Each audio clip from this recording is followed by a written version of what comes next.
This is the ridiculous one, Jay Smoker, and you're listening to the No Name RC podcast. Ridiculous! Woo! Nitro is the glory. Welcome to the No Name RC podcast with your host tonight, Keenan White, aka Lefty the Great, and if you are unlucky, the Finnish village idiot, JQ. This is the RC podcast with no name, but plenty of content. So sit back, relax, and get ready for some serious bench racing.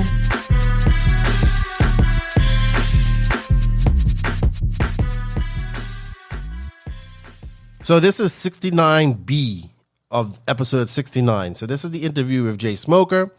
I hope you guys enjoy. It was a great chat with Smoker. I could hear his brain clicking and trying to remember things because he's been around for a long time. He shares his, Smoker's definitely loves full-scale racing, like full-scale cars and all that type of stuff. He's definitely a unique character in RC. I know you've heard me talk about him before on the podcast, and if you go to SoCal, everybody knows who Jay Smoker is. He loves RC. He's been into it forever. So thanks, Jay Smoker. I appreciate all that you do. You let me stay at your house. Become a good friend, and I enjoy coming to California and hanging out with you. So here's your part of the podcast, Smoke Dog, and hopefully we get him back on. I know he's got more stories, but we couldn't get it all done in this one podcast. So have a listen. Please enjoy it. And hey, once again, stay safe and wash those hands. Hey, everybody. I know you guys have heard me mention his name before on the podcast. And I said, when podcast number 69 comes along, I'm going to have him on here as the guest. He's been on before, but he's also done some voice notes for me. And he's a good friend of mine. I've gotten to know him over the last 2 years when I actually went and stayed at his house for my first DNC.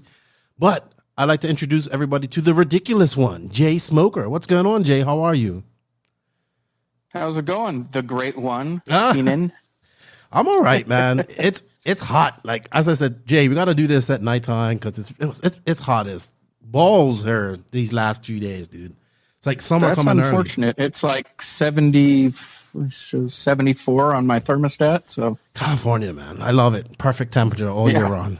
Perfect temperature. All year. How you doing, Jay? Even when it's bad in California, it's just it's a nice change of pace. Like even when it rains, we're like, oh, good, rain. Yeah, nice. I know. I love California, dude. I love it there so much. I do too. And through RC, traveling all over the world, I'm so happy to come back to California every time. Well, you live in the mecca of RC, dude. Like, you live how far away from OCRC? About 15 minutes. Yeah. You go to you get to go hang out at a track that most people in the world would love to go to, and you're 2 hours, like 2 hours from Thunder Alley. You got Rev, you got you got all these tracks all around you. Thunder Alley is an hour and 15 minutes away, and Revelation is 35 minutes away. So it's, really close to a lot of stuff. Yeah. And you've been involved in RC a long time in the SoCal area. So that's why I was like, you're not a pro racer or anything like that, but you have been there for a lot of things. And I enjoy hearing your stories when we're sitting off in the pits. So I was like, all right, now I'm going to get Smoke on her to tell some of his stories and tell his story himself. But in a more I'm definitely a storyteller. Oh, I know. For sure. I know. And a lot of people actually, through my stories, they don't believe it, or like I'll tell stories that are just so almost unbelievable. Mm-hmm. But then when somebody does some facts checking or talking to people, they're like, hey, man, do you really know this guy, Jay Smoker? They're like, oh, yeah, man, the guy's so cool. And they're like, I can't believe it. I cannot believe it. And then they call me up. They're all, hey, man, I'm here with so-and-so. And I didn't believe it for all those years. And I'm sitting here and the guy just told me the exact same story you told me. I know. It's crazy. You definitely know a lot of people. And, well, yeah. And you have a lot. I don't talk BS. I don't have to. It's just, these are just things that happen, So, well, let's go back and say when it all started. Like, when did you first kind of get your first RC and get introduced to it? I grew up on a ranch for the first 12 years of my life in San Bernardino foothills, overlooking, March Air Force Base and the San Bernardino, lowlands. So my mom had a boyfriend that had a pan car, an electric pan car. And this had to be about 1976. And he gave me the car. And I mean, this must have been probably $1,000 RC car back in the day, This is 1976. And he gives me the remote. And I'm a 6-year-old kid. Of course, I'm just going to yank the throttle. And the thing goes hucking off the edge and goes right into the pool.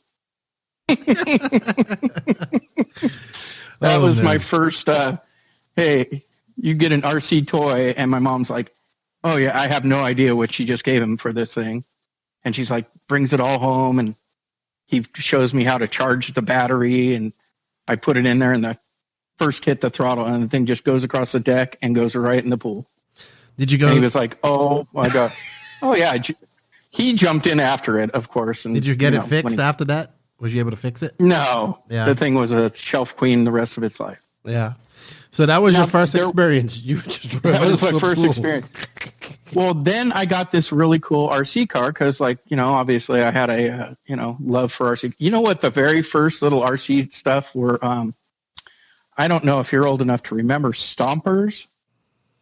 They were little 4x4 cars that they weren't remote control. You just turn on a thing. They had I think they were a AA battery in them. And you built little, dig out tracks and the thing would just go on its own. It was 4x. They had little foam tires. And man, that was my favorite toy ever. Yeah. And I used to build all kinds of elaborate tracks with I'm talking, 40 by 40 foot areas with little, 3 or 4 of my stompers rocking at one time. But I know that's not RC. Yeah, but I know. I remember those, I think. I remember them in the 80s. Yeah, and then they also had another version called the Rough Rider. Mm-hmm. They were a little wider and a little squattier, but they did the same thing. They tried to go against the stompers. And that's kind of the reason I really like the SR5 trucks when they came out, the little Toyotas. Yeah. Because in that day, I was just I love stompers. So when did you... My next RC toy, I have to talk about this because I've looked many times online to try to find this next RC toy that I had. It was a Bronco that had a dragster. You took the Bronco shell off of it, and it had this extended front end that clicked out 3 different times and became a dragster RC car. Really? I've never found it. I want one so bad. It had to be in those early 70s. I was born in 1970 because, so by the time I was 6, 7 years old, I was like, man, I wasn't even born yet. Yeah, exactly. I had the little Batman SSTs that you would rip the ripcord and, the Evel Knievel toy and stuff like that. Those were big deal to me, So by the time my first real car after that I got was my first car was an 8-scale actually. It's 8-scale Nitro in 1982, I think. Do you remember what it was? Yes, I do. It was a Thunder Tiger and it was called the Silver Fox. This is 8 scales before they had chassis. It had 2 rails and chain-driven 4-wheel drive with a battery box that was was water resistant at best, and you would screw the whole top down and put the little driver, Lexan driver over it. But these things were so primitive and they were dangerous as all hell. Did it used to start with a belt? No, you started it like an airplane. Right. You hit it there, but I didn't like starting it that way. I would actually use a bicycle upside down, my BMX bike, and use the bicycle wheel to get the flywheel started. Interesting. That's old That's school. how old school. Yeah. That's old school. But once you got this thing going, you know, I mean, I had it on the ranch, and my uncle helped me, you know, build a full little dirt course in the back pasture, you know, next to the corral with the horses. And the horses didn't like it at all, you know. Yeah, that reminds me of like back in the 80s too, and the hunters were around. Like I think that was my second 8 scale. That was just like a cage. And I still have one. You know that? You do? I have one. Really? I still have one. Yeah. Yeah, I had that one. was my second. I had the Silver Bullet, I called it, and I got we soaked beer cans and or beer bottles, and I took the Silver Bullet logos off the beer bottles and put it all over and covered my whole RC card. Yeah, just to make it look cool. My uncle obviously helped me with that. You know. Yeah. So when did you start getting? Did you start? Was you racing at all in the 80s when in SoCal? Yeah, when RC started? actually, no. This was so I lived on the ranch, and my grandmother ran a consignment shop on the corner of 19th and Placentia Street in Costa Mesa. My mom would drop me off every weekend to kind of work in her store. And this just happened to be about 6 doors down the street from Radio Controlled Hobbies. So just by riding my BMX bike around, it's 1983 about, and I went over to the local hobby shop and I was like, hey, man, they got this cool RC track over there. And what kind of RC? I mean, I had between then I had the like frog and the grasshopper and I think there was one other RC car that was kind of like those two. The Hornet. Yeah. You know, and I used to work at the swap meet on the weekends.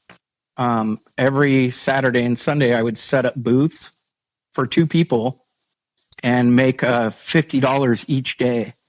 So I would set up their booth at the beginning of the day at like 6 in the morning, and then 3 in the afternoon, I would disassemble their booth. And I'm 12 years old.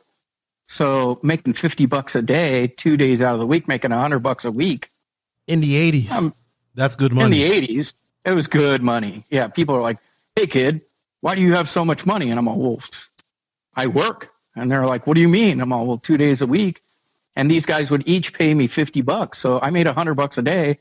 So every weekend I get $200. That's $800 a month I had to spend on stuff. And we lived in Corona del Mar, you know, and by the time I was 14, I bought my first real car. It was a 67 Firebird. That you still have? I still have it. Yeah. I bought it for $500. Guy wanted 8 and I offered him 5 and said, that's all I got. And he said, I'll take it. He hates me to this day. So yeah. Let's talk about RC. What was the shop called that you used to go to that from your grandmother's consignment shop? It was right down the street. It was actually at the opposite corner. So like on Placentia was Radio Controlled Hobbies, which was like where I met like, you know, Mark Pavitas. I met, you know, the Brian Kenwald and all those guys were racing there already. Right? Oh, okay. So I walk in the door. They had a couple video games, and that's what originally kind of got me. I was like, oh man, they have 3 video games, you know? So I go over there, play video games. And I'm like, man, I'd really like to get one of these RC cars. Like, but they didn't really sell other than parts, you know? And I was like, okay. There was another RC hobby shop on 17th Street that, you know, I flew a couple airplanes, Cox, you know, gas planes and stuff back in the day. But I always had RC, you know, I was always RC ridiculous. Right. Always had to have my little toys, you know, because I lived at the beach, you know. So it was like, oh, I can go fly a plane. I can go do this. And I had like a few Tamiya cars, you know, along the line. I had like the Subaru Brat or something like that. You know, if you had that nowadays, you'd be... You know what? I still have it. You know what Tamiya I want? The Brute. The one that changes the gears and all that stuff. Oh, yeah. That was badass. I still have I bought the Brat, and I remember a really big deal was like my mom would bring home these like extravagant gifts for me, and I'd be like, thanks, Mom, I appreciate it, right?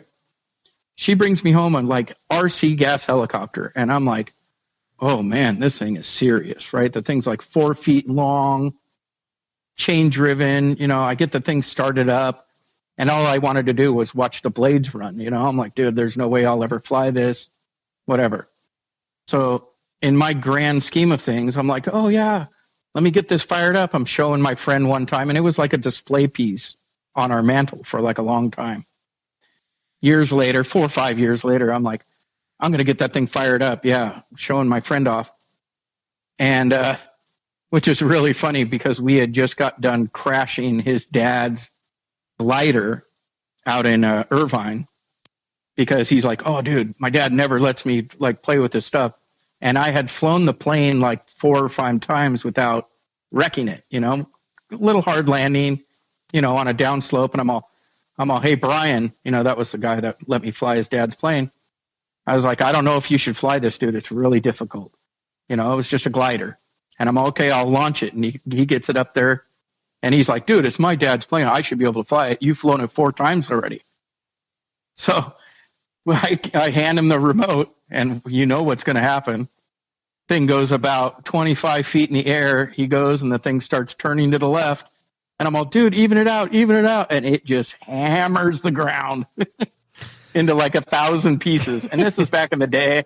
Yeah. When you probably spent like 100 hours building. Yeah, this is balsa wood stuff. Yeah, balsa wood. Yeah. Oh my God. It was gorgeous. It was hanging in the guy's office. He was like a lawyer or something like that. And it was like, oh, this is my prized possession. I worked on it for like 250 hours. Crazy. But that thing got destroyed. Well, so we pull out my gas helicopter, right? And this is like later in the day after we crashed the thing. He's like, well, let's go play with that thing. I'm okay. I start it up, right?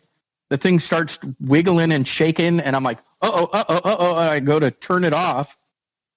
I turn the throttle down, and the chain drive of the tail shaft bounces.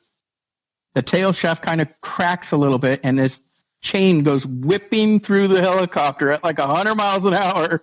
I watched that thing disintegrate into 1,000 pieces quicker than my eyes could go. No! Oh man, helicopters are so much easier nowadays, dude. Oh my God! So what was really funny is after all that, and going to RCH and whatever that hobby shop was, I bought the very first Gold Tub chassis car. I raced it maybe, a handful of times, less than 10. Mm-hmm. And there was a little dirt lot track right there on Placentia Street or on 17th Street. I can't remember the name of the track or the hobby store, but it was like right next to each other, Then I eventually went to the indoor track and was like, oh man, these guys are way more serious over here. Where was the indoor track? Was that at RCH? It was called Radio Controlled Hobbies. Okay, right. So RCH, okay. RCH. And this is like, the mecca of... At this time, yeah. At the time. And I had no idea, That just happened to be 6 doors down the street from my grandmother's consignment shop, which I worked on the weekends. Did you get serious with these guys? Did you try and race? Did you race them, or were they just too serious? No, they were way too serious, and I was not serious enough. I was, 12, 13 years old. So, right. I was riding, a GT bike. Right. You was like living the California life, dude. Yeah. I literally put a little basket on the front of my bicycle, and I would charge up my 2 batteries and go run them in the free RC, courtyard next to the RC hobby shop. Because the other place, RCH, charged money. So I was like, nah, I'll go over there, but it's only with a couple quarters in my pocket to play the video games. But I spent a lot of time hanging out and watching and just, dreaming and being like, man, I wish I could afford to race RC cars. That would be cool. Who were some of the guys that you looked up to that raced at that track? Oh, it was definitely number one was Mark Pavitas, but Brian Kenwald, right, was there, and I was just like, man, these guys are amazing. And then there was a guy named Steve Chamberlain that worked there. Mm-hmm. And, he ended up being one of my friend's best friends. So, and I think he worked at Saline, the company that made the saline race cars. Oh, really? Which is like one of the fastest cars I've ever driven. Interesting. I just, it's my favorite car in the world, pretty much. But not the most sophisticated car, but I mean, one of the most badass looking cars that ever came out of anywhere, All right. Because I love cars. I mean, I'm a car collector myself. Right. I know. I love your BMW too that you got sitting out in front of your yard. I got two of them, 7 Series. So you didn't really race then in the 80s. Then I take it you kind of bashed around and hung around the hobby shop and flew planes and whatnot. But you still had something RC related. Absolutely. So let's fast forward to the 90s or whatever. When did you start? Then I got into real cars. By the time I hit 14, I started buying real cars, and then, life hits, and you got to start working a job. I was a movie theater manager from 18 to 28, and I was the manager of a Bank of America for 2.5 years.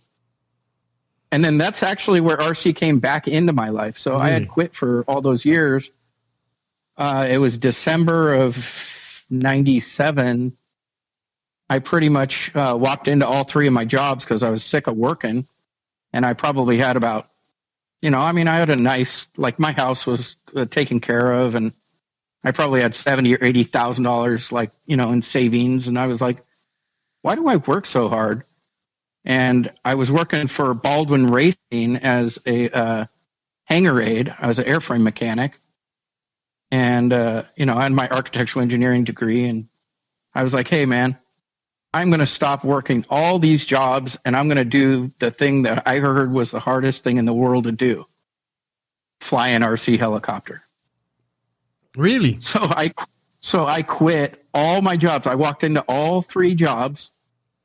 And I told them to all F off, that I don't need these jobs and that they could kiss my ass. And it was right around Christmas, I was like, dude, I want to spend Christmas with my family. I go, this movie theater job always had me working on Easter and Christmas and all these things. And I was like, man, I'm over it. I don't want to work. I want to take a summer off.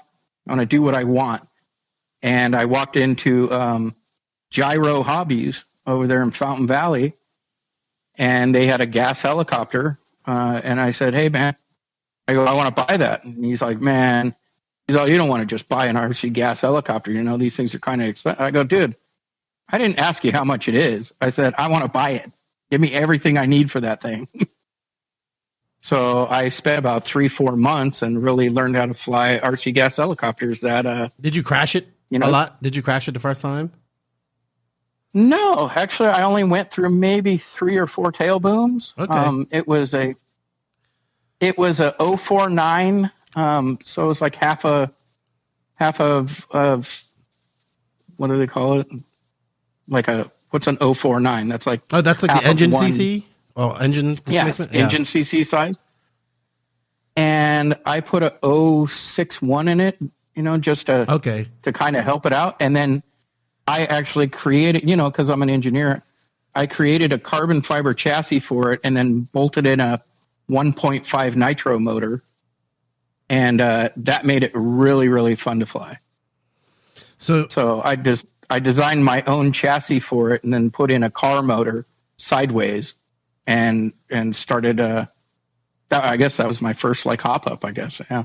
So once you learned how to fly helicopters, what did you do? Just flying them? Did you do any competitions? Did you go to any shows? Yeah, actually, that was what kind of led into getting back into RC driving. I learned how to fly the helicopter. I was really kind of good at it. I went out to Mile Square Park, was flying around my RC helicopter for probably a month or so, a couple months. And I saw that there was a dirt oval track there.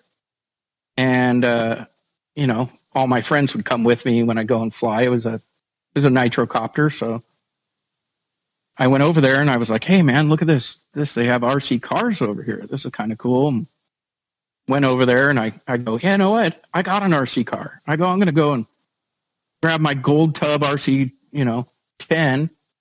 It's still in perfect condition, obviously, because I never really raced it, So I pulled it out, and I come back there the next day to go flying, and I'm like, man, I go, how boring is this track though? It's like, a dirt oval. It was just a dirt oval track, an RC dirt oval track. It was a dirt oval, yeah, but they had a driver's stand and this and that, and I was like, man, we asked the people, because you used to have to pay to get into this place. It was like $6 per day to go to Mile Square Park. But then, you could go in there, and they had a velodrome place where they had those cars that go really, really fast in a circle. Yeah, the speed run cars. Like, I know what you're talking about. Yeah, the speed run like cars. What Cliff Lett and Tim Smith and all them guys done. I remember that in the magazines. So I met all those guys out there. And this is 1997. And I'm like basically like out there just having fun. And like they called it the RC Fly Zone. And, was just having fun. So I put down my helicopter, and I get over, and I'm like, you know what? Tomorrow I'm going to come out and fly, and I'm going to bring my Gold Tub, chassis RC10. I bring it out there. I bring, the original batteries or whatever. Then I'm like, oh man, these batteries suck. I go back over to Gyro Hobbies, which I started to build like a little, rapport with the guy, John. And, I was a long haired guy. And of course I'm driving a 67 Firebird, and I'm like, hey man, you're a long haired guy and you own this hobby shop. I go, do you ever go to the metal shows, or you go to KNAC night, because I'm like, I'm 28 and I don't drink too much, I'm not even called the smoker yet, We'll get to the reason why they call me smoker, actually. All right. So this is where we go, and 2 or 3 of my friends, we decide, hey, we're going to get these. I see 8 scale, and I'm like, these aren't like the Hunter or like the Silver Fox that I had driven before. These are like super athletes, MP5. Yeah. This is a time of, the MBX5s, the no, 97 MBX4. No, they haven't even come out yet. Yeah. No, not even yet. Yeah, super athlete. No, I got the super athlete was early 90s. I got an MBX4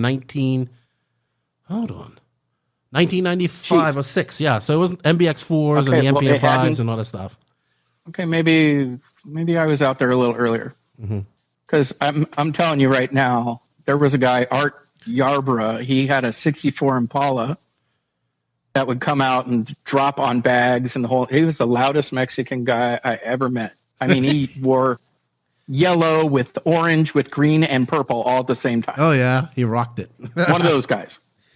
In a 64 black on black Impala that like he had painted out of state with like, all the illegal paint and all that stuff. So it just shined like ridiculous. So I get out to this Mile Square Park, and I'm like, wow, look at this. Okay. So I'm going to get an 8 scale. I mean, I go out with my RC10 and I'm like, this is a joke. Obviously, 80s technology isn't going to work here. These things run on nitro, and I love the sound of it because I'm flying gas helicopters, and I'm like, man, okay. So I look we had this thing called the Orange County Recycler. It was like $1.25, and it was like your basically, back pages of right. It had different advertisements and stuff. Yeah. Right. So I find a guy with an OFNA and a starter box and a radio and all this gear. And the guy was in a wheelchair, and I guess he had worked at OFNA, and he was all mad at the time. And he sold me this. It was called the OFNA World LX. Yeah, I remember. They had so many different versions of those. There's those cars. Right. So this thing had every piece of metal, every A-arm, everything on it was metal. And he's all, I'll sell you everything I own and my tools and everything for $300. I'm like, hey, I'm coming over, bro. So I go over, I buy it. I get this OFNA, and I'm like, I think it's the coolest thing ever. I'm like, man, we fire it up. I'm ripping around on the front yard with my roommate, and I'm like, hey, let's go out to that track. Now I got something. All those other guys, and I don't know who I saw there, but whoever they were, I'm going to go and dominate their full asses with this OFNA. So I get to the track, and I'm like, man, we should like build some jumps. We should like at least put up some little 4x8 wood and like put some rocks under it and, make some jumps out here. Because it's just an oval track. I'm really bored, going around in circles, So we asked the person that charges us the fee to get in there, hey, is it okay if we bring some, shovels and stuff like that and like build jumps over there? And they're all, dude, you pay to get in here. You can do whatever you want. It's dirt. Who cares? So we figure, oh, well, we can do whatever we want, huh? So my friend owns a pavement company, Ruben, and my other friend, Chris Glendonis, he owns, he has fire hose and stuff, and we noticed there's a spot for a fire hose.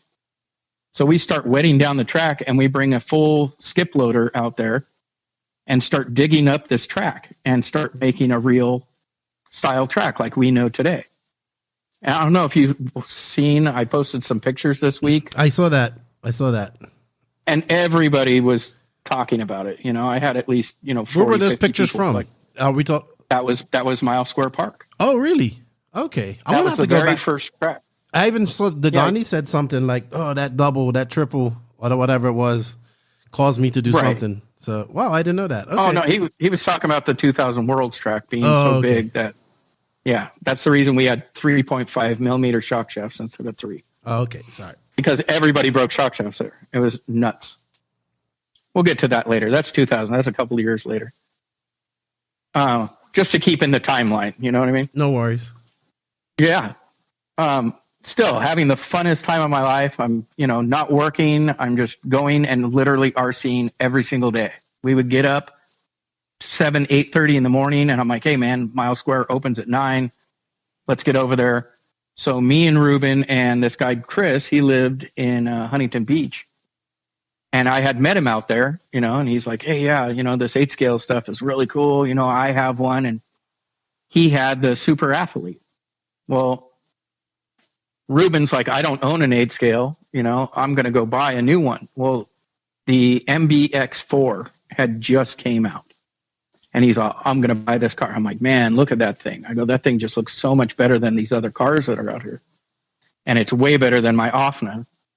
I'm all, maybe I should go get a new car. And I go over to the hobby shop. I go, hey man, what's the new hottest thing? I go, and I've only driven this Offna maybe 6 times. And I can just tell it's not the car, it's not the car for me. And I go and I talk to like Ron Paris. I talk to, some of the other guys that were making like modified engines. Right. And I'm all, why do my motors keep blowing up? Like, and they're all, dude, you need a tune.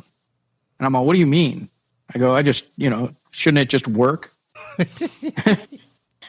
You don't know. You still yet. don't know don't nothing, know. really.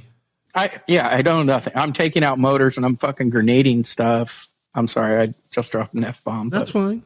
I'm sure your listeners can handle it. So I end up, destroying this this basic track that has no jumps or anything on it, and we go out and my buddy brings his loader and starts digging up the track, and I'm like, man, put the jump over here, and me and Chris, are taking the fire hose and we're wetting everything down and making jumps and all this stuff, and it just turns into we destroy the entire track and make a real supercross off-road track. Right. I mean, that's the miles. Right. You said that, but you said you walked into the hobby shop and you was looking for the best thing you could find at the time because the MBX4. Yeah. So yeah. Well, so that was the Mugen, right? Mm-hmm. And which is really funny because Mugen is pretty much the only company that I never had a car from. You mean sponsored I went in there or? No, not sponsored. I'm just saying period. Like I've driven everything from every company, but I've never driven the Mugen. Really? And I built Ruben's RC car, his MBX4, and then this guy Art that had the 64 Chevy Impala. I used to build the cars for the shop, and there was another guy that ended up being the owner of Combat Wings, was Weston, I can't remember his last name. But anyway, he was the guy in the hobby shop. And he was like, man, he's all, you build stuff way better than I do. You should just do this stuff because I'm sick of it. So I went into John and I said, hey, how much do people get paid to build these RC cars? He said, well, usually I charge them $200. And I was like, per RC car? I go, I can do that. I go, no problem, dude, because I was enjoying it. Right. So that became like, I built like the USA monster truck. Yes, I wanted that so bad back in the day. Oh, man. Yeah, there were 2 customers that got them, and I was like, man, I enjoyed building it because it had these huge tires. It was sick. Ryan Lutz's dad is famous for, I think he put 2 motors in that, and it was in car action, and 2 engines in one of them, and it was in car action. I could be wrong, but I believe so. Yeah. Yeah, I wanted that so bad. The USA one Nitro Crusher. Oh. Yeah. Yes, that was it. And it was made by Kyosho. Yep. And it was a gorgeous machine, So, and it wasn't very, cool. It was designed off like the MP5. So right. It wasn't very good, But anyway, so I was contracted to start building these cars, and I was like, okay, cool. And then I built the MBX4, and then Art asked me to build his MBX4. And I walked into the hobby shop. I said, hey, man, I got about $1,000 credit. I go, what's the best 8 scale out there? And he goes, man, Kyosho. And I was like, really? And he's all, yeah, we have this brand new Kyosho. They just came out with it. And I go, really? This is about 6 months into building. And, we had built our track, and, I ran my course with the AFNA already. And I was all, cool. This MP6, was out, for a little bit. And then right when I got the car built, literally like 2 months later, they came out with the MP6 International add-on kit. And it was just a little longer chassis, a little bit wider hubs, like a couple dog bones or universals with it. And I was like, man, I have to have that now. And they were like, oh, once the 6 International came out, stuff started getting a little more serious, Yeah. Because the MBX4 wasn't as good, I had the 4, and I always battled against my buddy who had Kyoshos because I hated Kyosho. Right. But I will admit that in that time, the Kyoshos were just better. They were winning everything. They were better. But I was... I was Mugen loyal. But the Mugens... there are problems with the gears. Yeah, the diffs would go in match up properly. Well, the diffs would go in them too. So. When I would build these cars, I would use like my micrometers, and I would test the gears for the thickness and the original building. The thickness of those gears was different because I'd wonder why I'd build one diff and it would be all smooth, and then I'd build the next diff and it'd be all crunchy. So I started miking everything out like a real engineer should, and finding out that the casting molds were leaving a lot of leftover in that pewter mold. So I would hand sand these gears down to all be of equal thickness, and that would solve the problems. That sounds like a lot of work. A lot of work. It was, and I took pride in the work that I was doing for other customers because they were paying me for it. $200 was a lot of money back then. People were making $4.25 an hour, So you get this Kyosho. Right. Now, do you start, once you get this Kyosho, do you start going around to different tracks around SoCal and stuff like that? Do you start getting into racing more serious? Not yet. This is real serious. So once we built the track at Mile Square Park, I go and I search out an announcer, and I go to the on-road track, which is out at... I can't even remember where it was. I think it was Huntington Beach. They had a really good on-road circuit, and the guy Mark was the race director over there. And I was like, "Hey, man, how much do these guys pay you to call this race and to hit the 10 key and to call the races? Because I got like 20 guys over at my racetrack, and the guys all they pay me $40."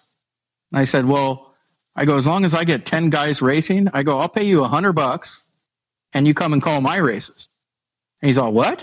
And I go, yeah. And then, if there's any extra money, I go, I'll just, then I keep it. So I was, not into calling races. I was into just racing. So I get this guy to come over and call our races, and I bring the computer over and give him a computer and a computer screen. And he's like, dude, this is a way better job than, helping them out. so that's how that started. And then we started actually holding races at this racetrack. Well, this guy, Eddie Payne, he's a Kyosho driver, comes and starts screaming at me one day. And I'm like, dude, why are you screaming at me? You're about to get knocked out. And, this is Mark, the guy that was calling the races, right? He's like, hey, Eddie, you need to calm down. And he goes, man, this was my track. This was my oval track. And I was going to hold a big race here in like 2 months. I go, well, I guess that isn't going to happen. Because we had already been racing every single Saturday or Sunday. I can't remember if it was Saturday or Sunday, but we were racing every Saturday or Sunday. I was charging $10, and we were having between 10 to 30 people were showing up to these races at Mile Square Park. You had to pay $6 to get in the door, and then you would pay $10 to race. And they didn't care what we were doing. We just kind of took over the track and said, this is our track. So that's where, kind of the good off-roading, outdoor thing started here. Mm-hmm.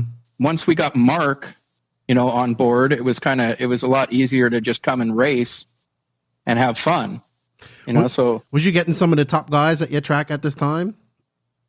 At this time, we had the guy that owned Pick Your Part Auto Salvage was a guy that I still race with electric at OCRC was Chris McElroy. Mm-hmm. We had Mark Pavitas. We'd get Greg Degani. We'd get When did you meet Greg? I met Greg, which was really crazy. I met him at this track. At Mile Square Park, and we didn't become friends until much later. Okay. In the Hemet days, And when I found out he was a clockmaker, I paid him one time to pit inside his little, storage box that he had. Right. And I was like, hey man, I just want to pit with you because I want to know how to, wrench like you do. Because you're really fast. And I just, I idolized him a little bit without being like, hey, I'm a fan fag, I just want to hang out with you, Right. Let me give you $40. Yeah, I get it. And let me pit inside your thing. You got pit space for 2. Mm-hmm. And he was like, who's this fucking stoner, long hair? Like I still had hair down to my waist. Like I remember when I first met you in 2000. But I didn't think we did meet. We said hello, and that's about it. But it was at Silver State in 2005 at Boulder City. Did you have this long beard and long hair? And I was like, oh, that's Smoker. Because I had read about you in magazines. And I was like, this is the infamous Jay Smoker. And yeah, that's pretty cool. That was the biggest deal back in the day because me and Dean, I met Dean. He had a super athlete with the metal arms and all that stuff at Mile Square. Okay. And there was a good group of us. Right. Like 20, 30 guys, Randy Rogers from the Ranch Pit Stop, and they kind of introduced me to all the other places to race. Right. So immediately me and Dean became best friends. Okay. And immediately. And then we found out, oh my God, they have a race in Detroit, Michigan. Oh, really? Okay. We got the Manufacturer Cup Challenge. We got to go.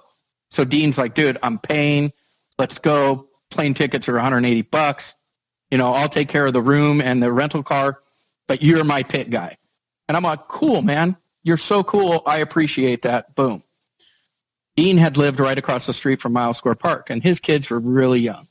I mean, they're like the oldest one was maybe 5, and they're all just like he had a newborn, and he's just the coolest guy ever. I'm talking about Dean, the Chicken Man 6. Oh, I know. This guy is like my best friend. So we become best friends. We run Mile Square for probably, this is 97. So between the end of 97 and most of 98, we're like, okay, we're racing. So we find out there's a Silver State race. We go to Silver State. We find out there's a race in Detroit. We go to Detroit. We find out there's a racetrack at Hillbillies track in Missouri. We're there. We're like, dude, we start going and traveling and doing racing like we're crazy. We get crazy about RC car racing. Like it becomes our deal, you know? Like every weekend we had to be doing RC. Then, so then they closed Mile Square Park. There's already 2 golf courses there. And this is our racetrack. And we're like, dude, they just closed our racetrack. What the hell? What are we going to do? So, you know, we had met this guy that owned FTD, fastest time of the day, Jim Williams. I guess he was really good friends with like Chris Moore and some of the other, you know, big guys back in the day. And he's like, hey, he's all, I know we went over to Centennial Park and we literally, me and Dean built a track there for like 3 or 4 days trying to build a new track. You know, and we're like, hey, we're going to build a track. If you build it, people will come. We built it into a little side of a hill. And, you know, we actually went to the city and we're like, hey, can we build a track there? They're all, yeah, there's a spot in the park. You guys can have it. And we're like, cool. So we go over there. We bring like railroad ties to, you know, separate the track. We put down pipe. We basically go nuts and build a track for like 4 days with our own hands, not even any like, you know, heavy equipment. And then we just realized Centennial Park is like just a tweaker zone. You're still there, right? Yeah, I'm here. I'm okay. just listening. Okay, you went silent for a little bit. So it's like a tweaker zone, and we're like setting up our tables and stuff. And we're, man, you can't even walk away from your RC car for like 2 minutes, and the shit'll get jacked. So we're like, you know what? We cannot, you know, we can't do this. Right. So we go over, and Dean comes up with the greatest idea. He's like, you know what? He's a smoker. I'm going to go buy you RC T3. He goes, there's this place over in Huntington Beach called SoCal. He goes, it's electric. And he goes, but, you know, it was rainy season. And he's all, I'm going to go buy a motorhome. We're going to go in this motorhome and we're going to race RC cars when it's raining. And I'm like, all right, that sounds cool. So we go over to SoCal. And then, of course, it's like, you know, all the SoCal locals and stuff like that. And we hire up this guy from RC World magazine called Gino Yu. And we have him turning our motor. This is before LiPo and before all this like easy peasy stuff that everybody's got nowadays. You know, like when I flew helicopters, we didn't even have gyros. You had to use your mind. It's not like these quadcopters of today where everybody can fly. So anyway, we go there, and that's Mile Square Park is where I met the other guy that initially had a glider company and, you know, had the combat wings. Right. And I went in there and said, hey, man, when the LiPos and the brushless motors came out, I immediately went to him and was like, hey, man, let's put motors on those combat gliders that you have that you're flying down in Huntington. Because they used to fly off the cliffs. And I was like, hey, man, those things would be way more jiggity fast if you put a prop on them with a motor and got those things really just going fast.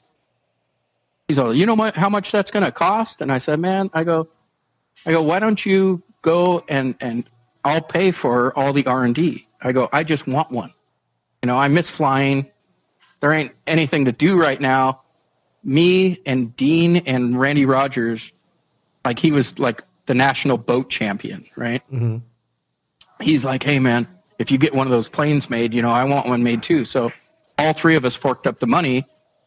And amazingly enough, Weston just was like, hey, man, you know what? I'm going to call this thing the Smoker. Is that okay with you? And I go, of course it is. He's all, but I still want your $1,400. I'm like, okay.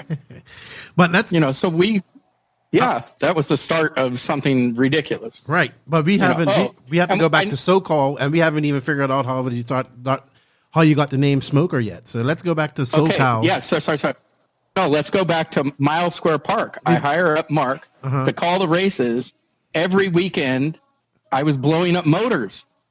And every weekend, there was a runaway. Right. And who was the guy that had the runaway? You. That was Smoker. So the guy tried to call me. He came up with like 2 or 3 different nicknames for me. I was the alien from Arcadia.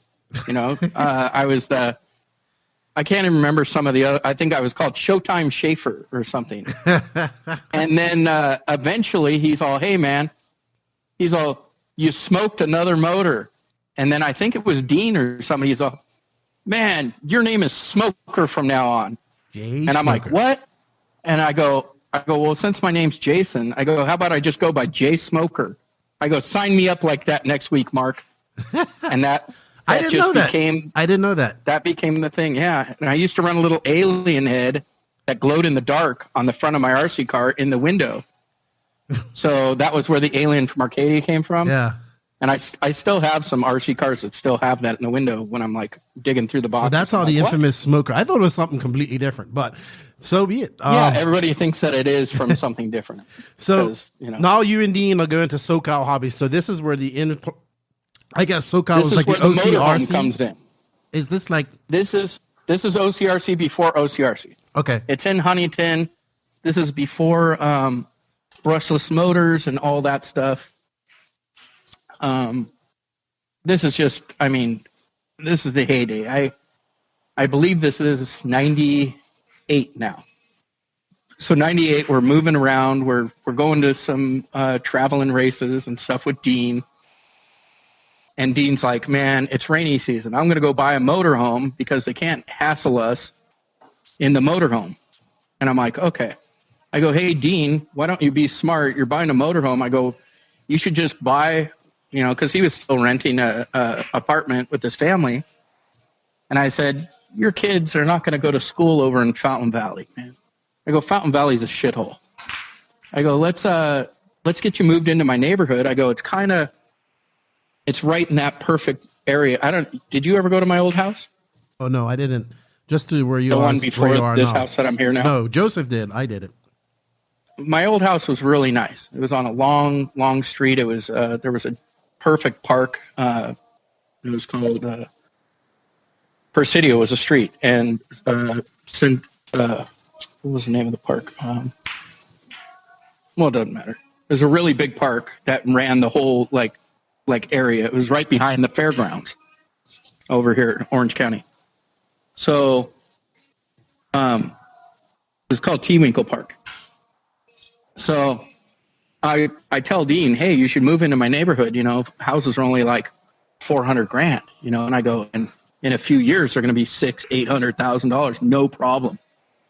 He's like, well, he goes, man, Newport Beach is so expensive, and it is really close to the freeways. Like I was on the 55, the 405, and the 73, literally are right out the back of my neighborhood.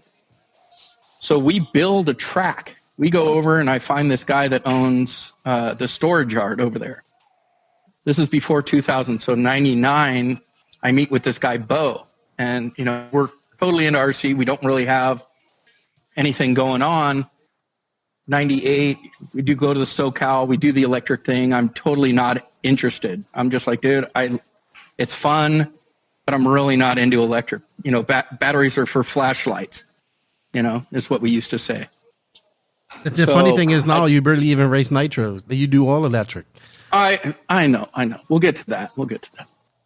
So I end up hanging out with Dean and I'm like, hey, we talk to our friend Jim Williams, and he's like, hey, there's an old track that we used to use back in the early 90s, and it's out in Hemet. It's kind of far away, but you guys should go check it out.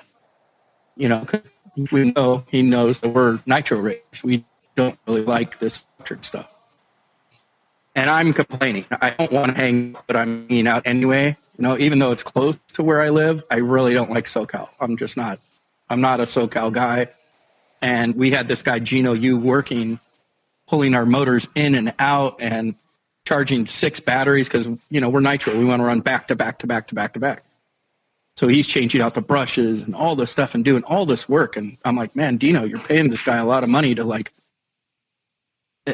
we're not having fun, We're not here in the Nitro. We're not coming in and pitting and just going.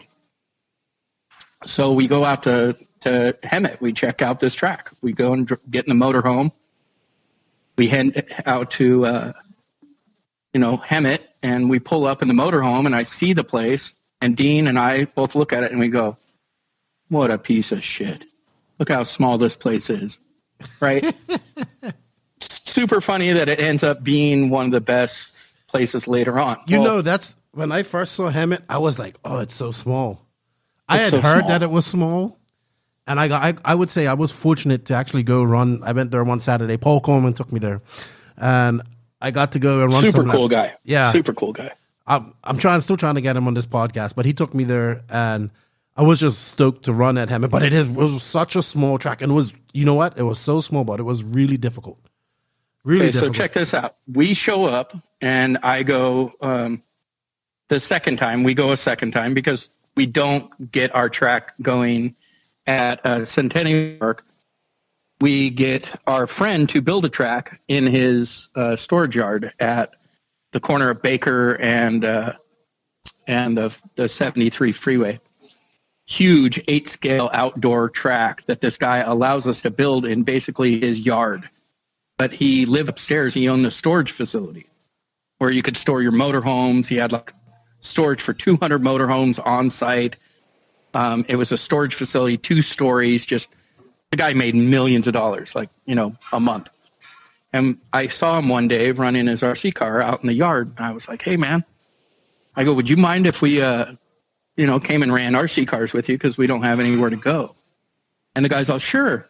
So we go over there and then, Dean, being the businessman that he is like, hey, can we dump dirt here and make a full-blown RC track? And the guy's like, sure. He's all, yeah, go ahead, And they became like really good friends. We ride dirt bikes together. The guy's like some national champion dirt bike riding guy, was like, this is really cool. If you build a track, then we can all have fun, but I don't want anybody racing here. So we have this track for 4, 5, 6 years, and literally only 10 people ever got to drive on it. Really? So, all right. Yeah. Well, this is, sucks. literally. It was like a practice track then. This is the reason why we did so good in like the 2000 Vegas at our first Worlds, because we went there and we copied the track as soon as we saw it online.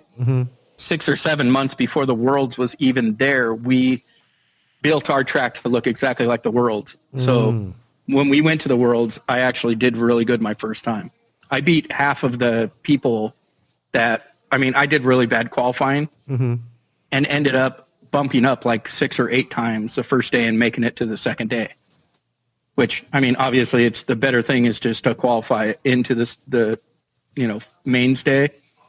But I beat like some of my world heroes at the time, like, Ken Wald and stuff like that. I just ended up taking a whole shot on every race and beating everybody. But you guys you had this track, but you was racing at Hemet. You went to Hemet. Okay, so we go to Hemet, and I go there, and this guy, Berishan, is running the racetrack over there. This is way before Joey, Joey's only been building dirt jumps since 99. So this is in 98. We go to this track, and we go, hey, man, would you mind running races here? And I go, I got about 30 guys from Mile Square Park that, if you run races, we'll come here and we'll race. And the guy's like, well, yeah, we don't get more than 5 or 6 people ever here. It's more just like they open it up for practice and they don't even have races. And I'm like, well, I'm going to bring a guy that's an announcer and he's going to call the races. And he's like, oh, wow. So this Berishan guy just says, yeah, we can use his track. And this is Hemet. So we go up there and, it's not very, very, good of a track, but it's a place to go and race. And we get my 30 racers, 40 racers that I got from Mile Square. And me and Dean are able to race again. So we start driving that hour and 30 minutes to get out to Hemet every weekend. And that kind of, turned into a big thing. Well, 99, 98, we go to Silver State, and this is where I meet Aaron and Joey. Aaron comes up to me. I'm like in my convertible Camaro. This was like kind of new at the time. It was a 94. This is 98. So it's about, 4 years old. Looking bright and fresh and red and slammed on Corvette rims, just like, smoker would do. And so Aaron walks up to me, and, I'm doing what I do in the car waiting. And I had like TQ'd with my Kyosho truck, which I had asked Greg Waller, which was like the king of our track. He was the fastest dude. Nobody could beat him. I don't care who you were. This guy had a candy apple red paint job and just dominated. Was this gas truck you're talking about? This is gas truck. This is, this is another guy. So I basically pay him. I'm like, hey, dude, how much will you charge me for me to come to your house and watch you build your RC car? And this is how I used to do things. I used to just be like, dude, I have money. I don't care. So I went to Greg Waller's dad, and he's like, give me $50. I'm like, okay. So I give him $50. I go over to his house, and we're hanging in his, garage, building his car. He's showing me how to do diffs properly, put diff grease on them, grease the pins, do this, do that, put in the diff fluid, make sure you don't overfill it like I was doing, because I really wanted to learn how to do this because I was really passionate about it. And there on the shelf was a RC truck, and I was like, what the hell is that? And he's like, oh yeah, we used to race those back in the day. And he's all, they haven't raced those. That truck used to be bigger than buggies. And I said, what? And he's all, yeah, after buggies came out, trucks kind of went away. And they stopped building them in the early 90s. I was like, well, how much will you sell me that truck for, man? And he's like, no, it's not for sale. And I'm like, well, Mr. Waller, I go, I want to buy that truck. He's like, dude, give me $300 right now. I go, okay. He's like, you have $300? I'm like, yeah, right here in my pocket, bro. I'm taking it home with me. Greg says that the Kyosho truck was the worst gas truck ever. He was saying ever. Oh, no. He's talking about the 10 scale gas truck. Oh, what are we talking about? Not the 8 scale. Oh, we're talking about an 8 scale. This is what sparked all of everybody driving 8 scale truck. And this is why they call me the godfather of monster truck. So I get this truck. Okay. It's 1998. Isn't this like an Inferno ST or something like this? I think it's called the Inferno ST. Yes. I remember this in the magazines. And I get it. And it has Greg Waller's paint job on it. It's candy apple red. And he's all, you're going to have to change that candy apple red paint job. And I'm like, okay. Because I was just running whatever somebody painted up for me or whatever I bought at the time. Like even my first Kyosho was just like half blue, half red with a little orange flame that went down the center to separate the blue from the red, which is really funny because my paint job is still that blue and red, and I've just added a Trans Am bird on there, right? It's because I own 3 real Firebirds. I have a 67 Firebird, which was the first car I bought for $500. I bought a 71 Trans Am that I restored over 2.5 years, and then my best friend Dean, for his son's high school graduation present, we built a 73 Formula 455 for his kid. And then one day the kid didn't want to drive it anymore and said, hey, give me a Prius, because he was going to LA to Orange County every week. And he's all, Dad, this Firebird takes too much gas. So Dean gets the car back and literally gets like 4 speeding tickets inside a few months. And he comes over and he's like, hey, man, he's all, you want to buy the Firebird? He goes, I just put like 30 grand into that car. I said, yeah. I go, you still owe me like 4 grand, for the hood and all the parts and all the work that I did to it. Cause I spent like 3 months building it, right, to get it ready for his high school graduation present. Well, he's like, you know what? He's all, I'll tell you what, he's all, pay me the sum of money. And he's all, the car's parked in your driveway and the keys are under the seat. I just gave you a car. I don't owe you 4 grand anymore. I was like, oh my God. Like, I already have 8 cars. I don't need another car. And he's like, and he's like, dude, it's in your driveway right now. Come over and get the pink slip when you got time. I'm like, oh my God.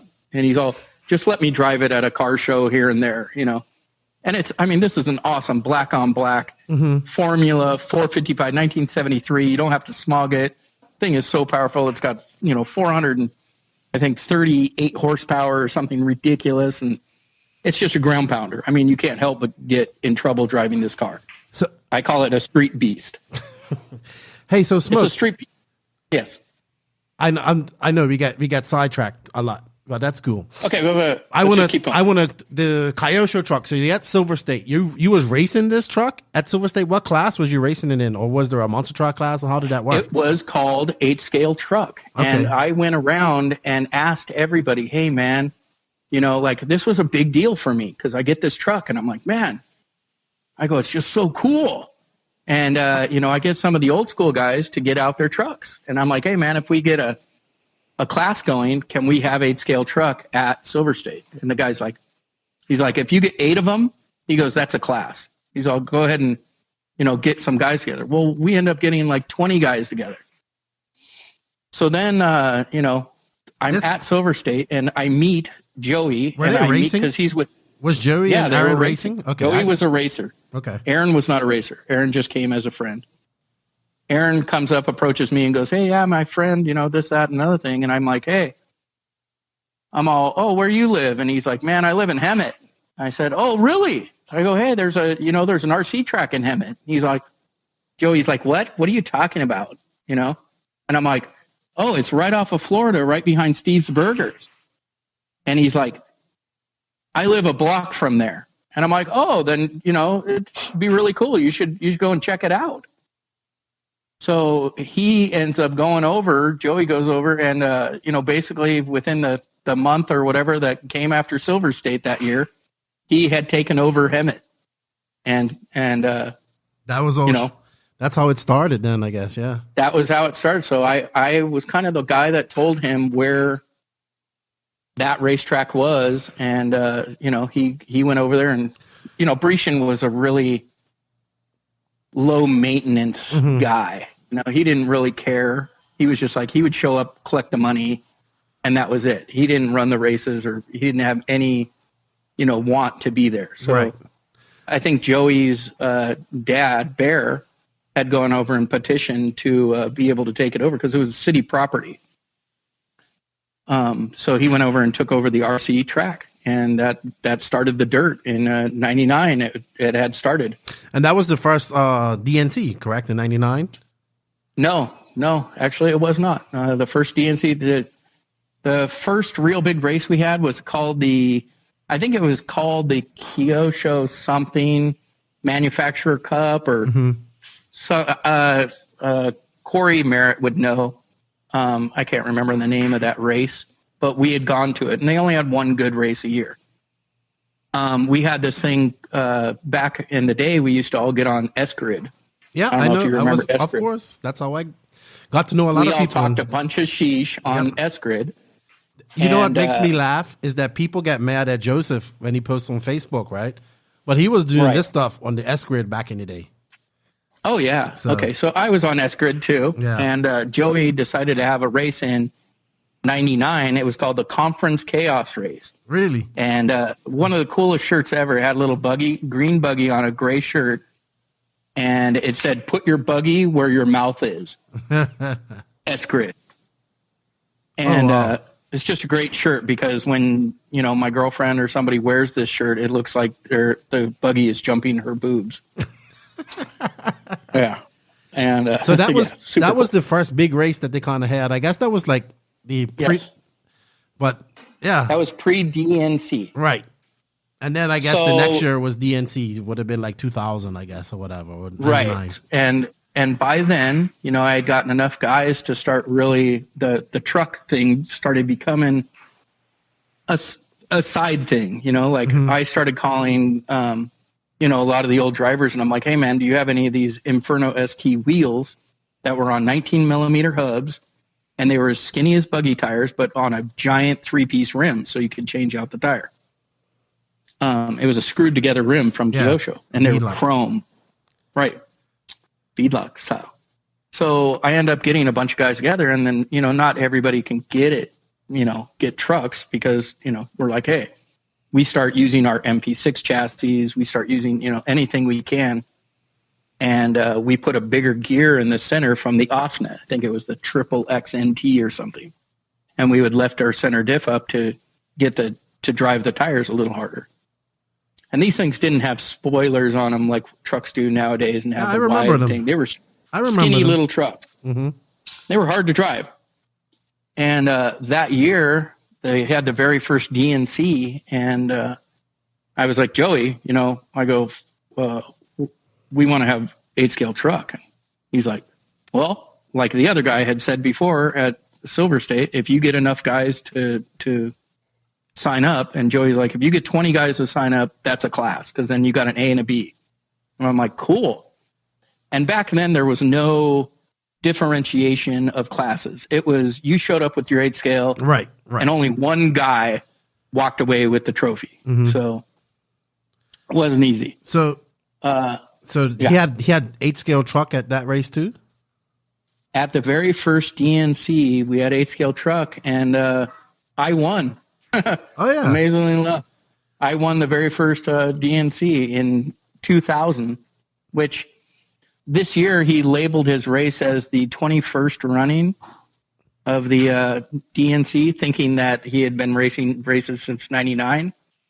But you know, the very first DNC was in 2000 because I have the trophies to prove it. Yeah, maybe he counted that. What was it? The conference chaos race or whatever. Yeah, maybe he counted that as DNC. Chaos, yes, sir. Or probably because he took over the dirt in 1999. Right. So in 1999 he took over the dirt, but he didn't actually. So now we had races every weekend. You know, every weekend, every Saturday, it was like you rebuilt the front end of your car on Monday. By Wednesday, you had to have the middle of the car built, and then by Friday, everything had to be brand new to hit the track on Saturday. Right. Because this is our thing every week. Yeah, because now we're going into like the 2000s. Like I would say, like 2000s to like 2007, 8 is the heyday of Mecca. Nitro. Yeah, and like Absolutely. It's booming. You know, DNC started. We got Silver State. We got, you know, the first Worlds. They started. Well, not the first Worlds. Proline had opened up their track for this Nitro Max Challenge. Trucks kind of started to.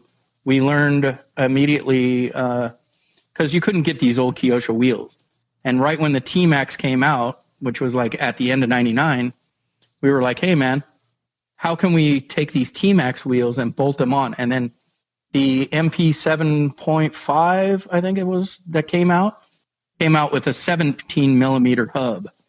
So we were like, okay, let's figure out what we have to do. So the original trucks that had the big normal Nitro truck things were conversions. It wasn't until 2004 that they finally came out. I think it was Hot Bodies came out with the original truck. The Lightning. Lightning. And you had the GS Storm. And you had the GS Storm, and you had Jammin' was the second truck to come out. I think that was 2005. Then the GS Storm, yeah. Yeah, it was 4 or 5. It was right in there. No, I got it in 5. I remember because... But before that, we were converting. Yes. It was just called Unlimited Monster Truck, and we were converting all of our old laid, you know, because we would have a race car. We would have a practice car, and then we'd have like a, you know, totally screwing around buggy. Like me and Dean would have 3 different cars going at any one time, ready to go.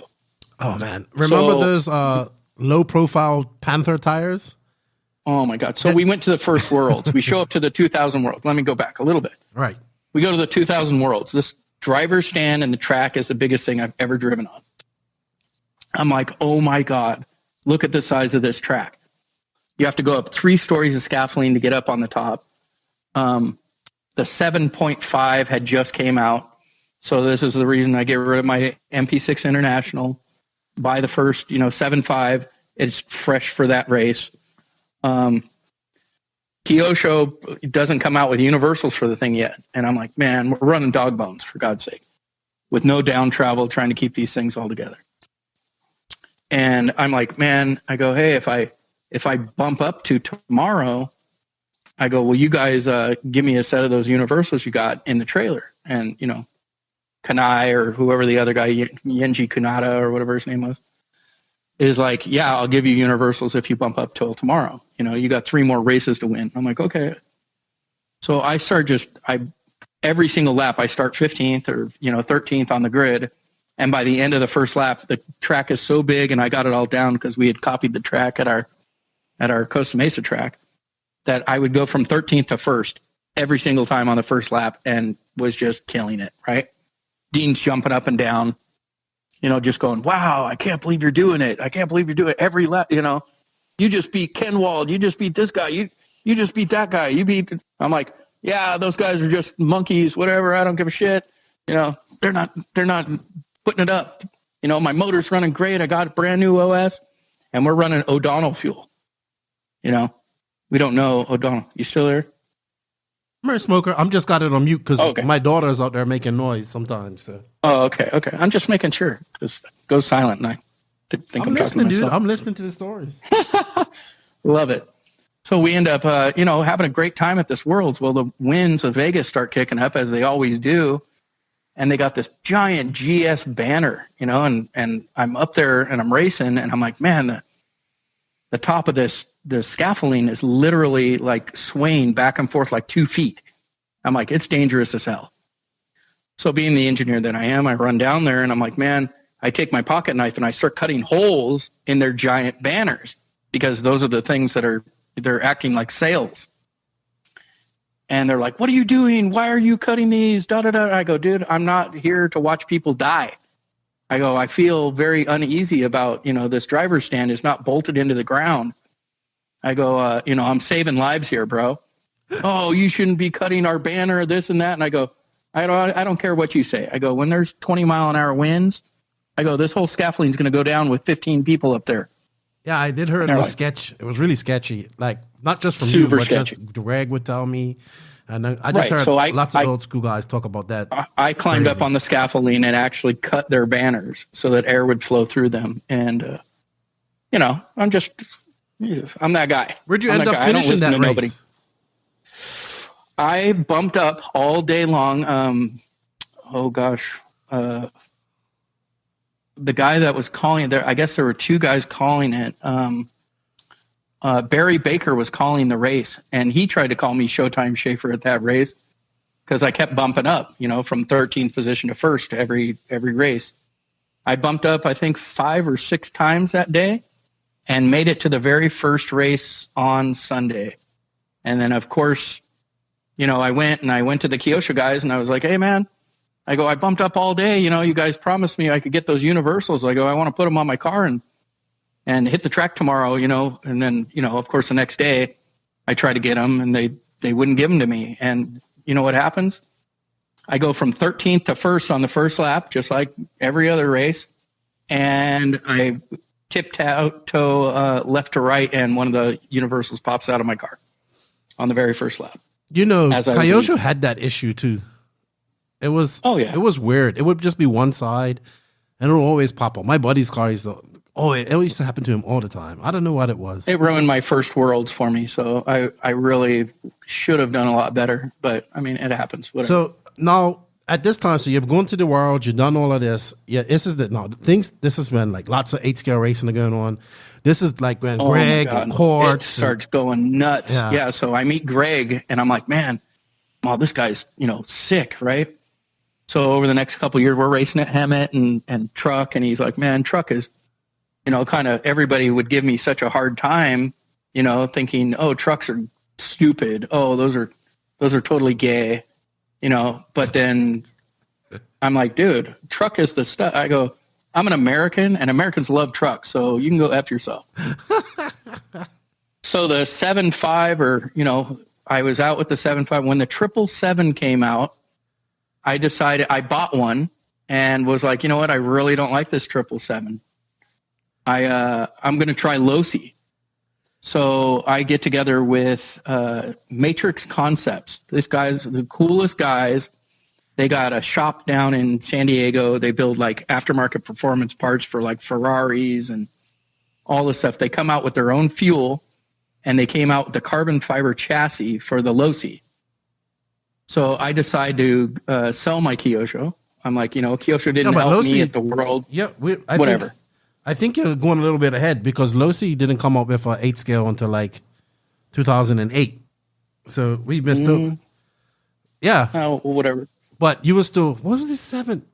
Yeah, so it was the 777. This is right at the 7.7. I'm skipping all the time of the 7.5 because I raced 7.5 for all those years with my friends. I got a lot of my friends that were, engineers for IBM and stuff like that. I'm like, dude, you got to come and do this thing. It's RC car racing. Like, I'm an advocate that goes out and really like, I don't have tattoos and stuff. So, I mean, I wear my style in my words and, who I am.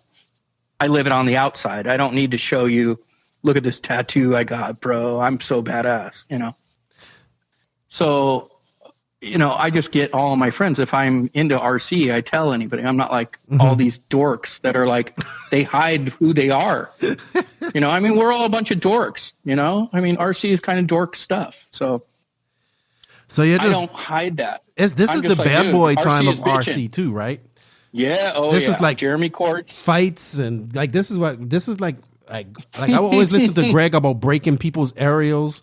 I know you said Dean and Courts got in a fight one time or something like that. No, it wasn't really a fight. It was Courts was walking up the driver's stand at Vegas and he looked down at Dean and said something that just kind of pissed Dean off. Dean open hand slapped him in his face so hard that like, dude, his eyes rolled back in his head and he had to grab the rail and to hold on from going down. But you guys are still all friends, right?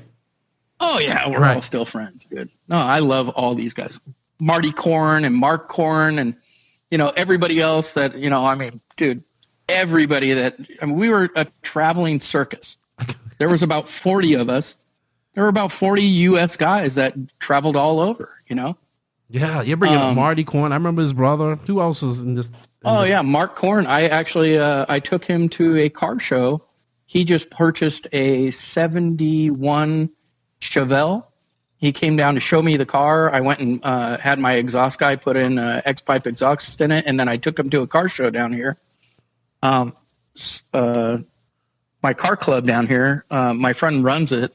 His name's Big Perm, but he's got the baddest 70 Chevelle you ever seen with a Pat Musi 555 and a 5-speed. So I got Mark Korn to come down and go to the car show. And Mark Korn actually gave me his two four-wheel drive cars, his Associateds. Because he's like, the new 74 is coming out. Do you want the 64? Mm-hmm. And I was running the X-Ray, and he's like, dude, your X-Ray is beat. He's like, I got two 64s, and you can have them. Nice. I mean, with everything in them. I mean, that's how cool we are to each other. Yeah. That guy's my brother. Yeah. Here's another thing that people may not realize. You've been to quite a few worlds. You've been to obviously went to the 2000 worlds. You went to the 08 world. You went to Thailand in 2010, Argentina 2012. 08 was in Charlotte. Detroit, right? No, it was in Charlotte. Oh, Charlotte, North Carolina. Yeah. You went to then Thailand world. Argentina. And then obviously you went to Vegas this time. But you was like a pitman for Greg at most of these races, right? Well, yeah, and 2008-ish, 2009. I don't really, and I started racing in 98. Mm-hmm. So by the time 10 years rolls around, I really have this life thing where I'm like, I don't like doing things. That's why I quit all my jobs, because I started working when I was 18. And by the time I was 28, I was like, man, I'm ready to retire. I don't want to do this. I got an interior design business and I'm ready to not do this stuff. Be a bank manager and a movie theater manager and a short order cook at a pizza place. It's like, dude, what a loser I am, right? So, yeah, exactly. So if I do anything for more than 10 years, I kind of get burned out on it. And I'm like, dude, our life, we're not living hundreds of years. So, I got to do something else, to be happy. Things seem to bore me after a while. So you got out of RC around 1999. I got out of 2009. Yeah, 2008, 2009. And I was like, you know what? I'm over it. Well, what does Dagani do? Dagani's like, hey, man, he's all, because you work for yourself and stuff, you can take 10 days off. He goes, I'm going to go to this thing called Neo Buggy. So it's in England. He goes, I can get you a, plane ticket. I'll pay for you to go. You're my pit guy. And I'm like, all right, cool. I'm down. I didn't realize you went to Neo Buggy. I went to 3 Neo Buggies. I was actually invited when they had the very first electric race there. Mm-hmm. I was a big guy for, who was it? The Novak speed controls. Okay. When the electric cars first came out, I had taken my carbon fibered Losi car and created it into one of the very first electric cars. Right. So this is where the carbon fiber Losi chassis came in. You got your buddies made that for you, and you ran it on your car. I had been running. I had two of them. Mm-hmm. I had two of them. One of them was my Nitro car. My second one I made into an electric car. Okay. And this is when I first started going to OCRC. And I'm like, man, I got to go and run this because now I got a track that's right down the street from my house. You know, Hemet had disappeared, you know. Yep. So we had no place to race. And I was like, man, you know what? You know, the Nitro Racing was only going to Vegas, going to, you know, some of the other places to go race. And I was like, man, this is hurting me. I need to get it, you know, something happen. And because Greg had taken me to the 2010 Worlds in Pattaya, Thailand, that's when, you know, I had known Joseph before.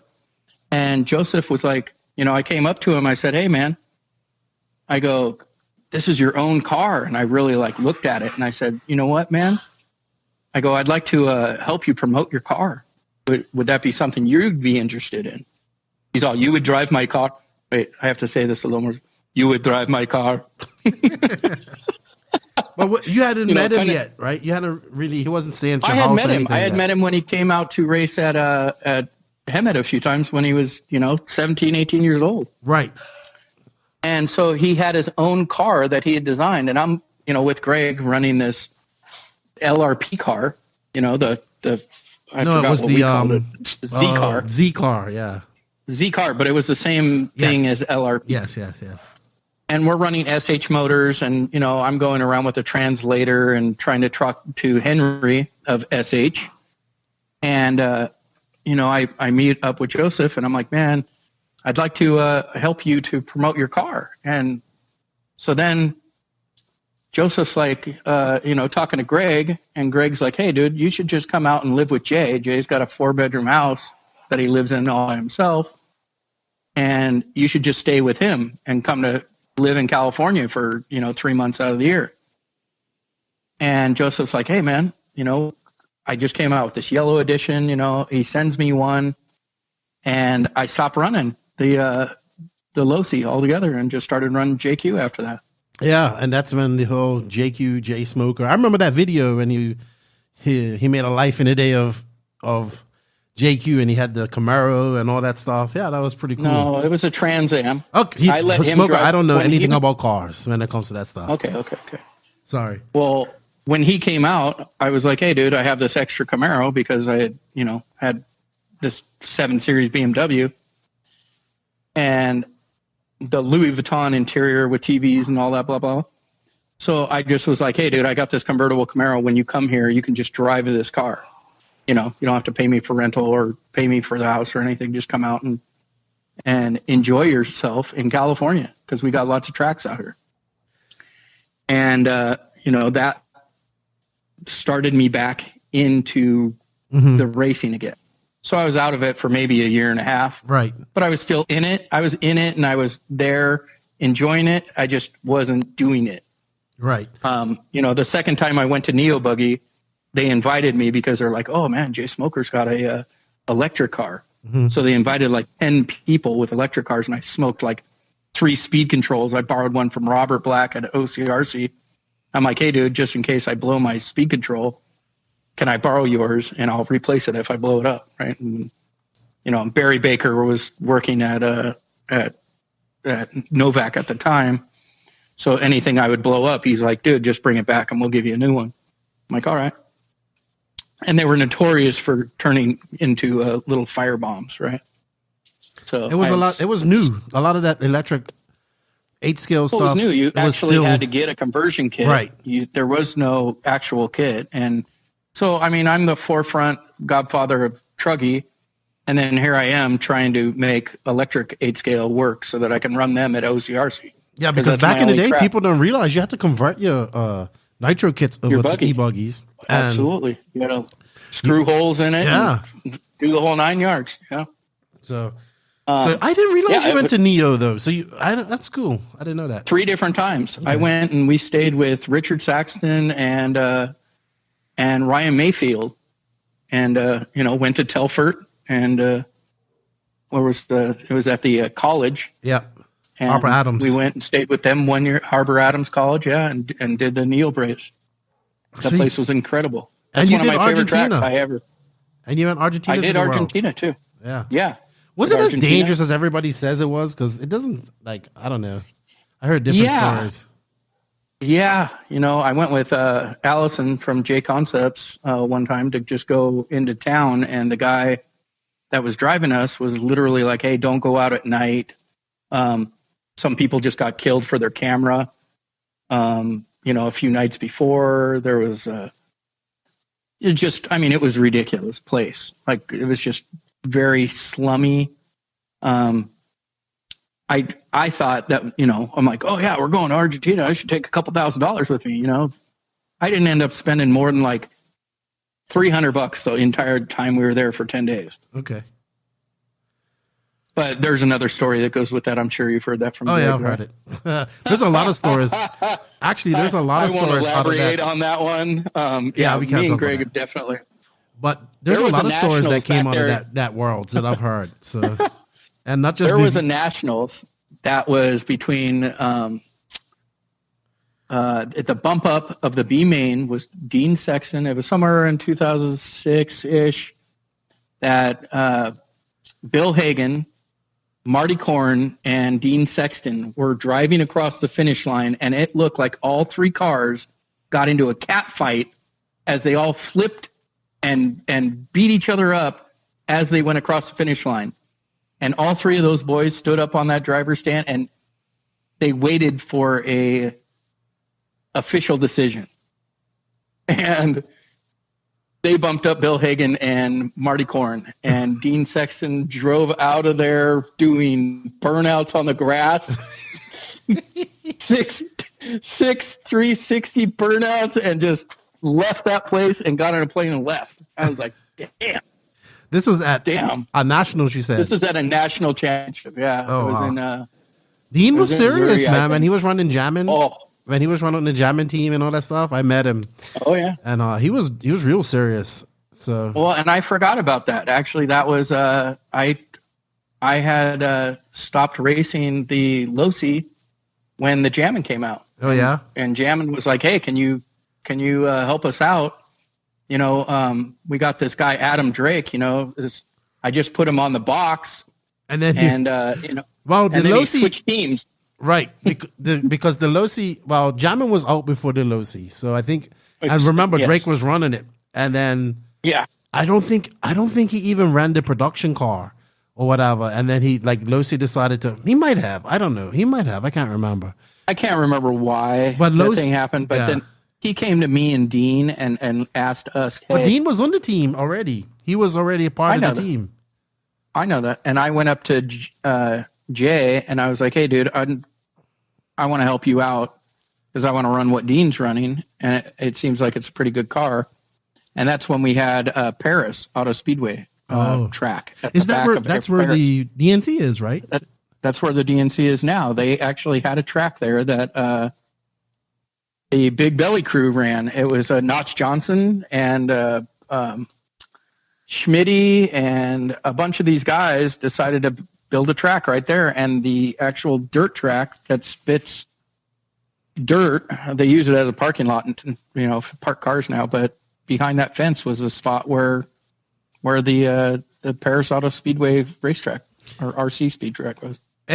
Yeah, I remember seeing that on the S grid too as well. Yes. So Jay, here's something I wanted to ask. You have been known to throw your radio. I did this one time. Okay. It was at the Silver State race. They had decided that only one guy bumps, right? I was beating Scott Hughes in the B main, about to bump up to the A main. I had qualified 3rd place with my gas truck in the A main, so I was already in gas truck. I'm racing the B main. I take a commanding lead. I'm talking 3/4 of a lap ahead. One of Scott Hughes's friends, I'm just about to cross the finish line, right? My car flips over, and I'm like, dude, what's the deal? Why is this guy not going and getting my car?